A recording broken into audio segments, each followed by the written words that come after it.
ازيكم؟ اهلا بيكم في قناه ريحانه. النهارده معانا ريفيو عن مرقه الدجاج بطعم مرقه الدجاج ايه مرقه باللحمه من ماجي بطعم اللحمه. احنا عايزين نجربها ونشوف هي حلوه ولا لا. فبالنسبه لي التجربه كانت هتبقى على مرقه فعلا، يعني هحطها في وصفه ما فيهاش اي لحوم ونشوف هي ادت الطعم ولا لا. فقلت لازم اعمل شوربه. انا هنا حطيت ميه تمام، وحطيت عليها مكعب من مرق اللحمه ده، ودوبته وسبته على البوتاجاز يغلي اشوف هيعمل شوربه يعني مرقه ولا لا. بالنسبه لي قلت هجرب في مكرونه محمره. انا لازم مكرونه محمره اعملها في شوربه عشان تبقى طعمها حلو، فاهميني؟ فقلت هعمل التجربه دي على المكرونه المحمره.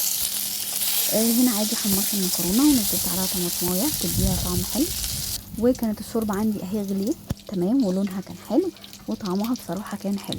كانت حلوه يعني، ما كانتش اي كلام، لا بالعكس كانت حلوه قويه زي مرقه الدجاج بالظبط كده.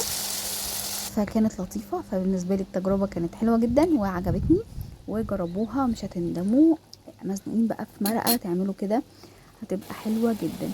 وهنا المكرونه استوت. انا عامله لكم على فكره ريفيو عن المكرونه ده برضو، النوع ده كويس، حلوه جدا. طعمها فعلا ما فرقش عن المكرونه اللي بالشوربه العاديه.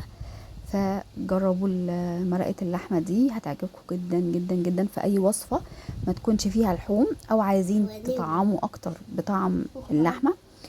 هتلاقوا النتيجه دي مرضيه جدا.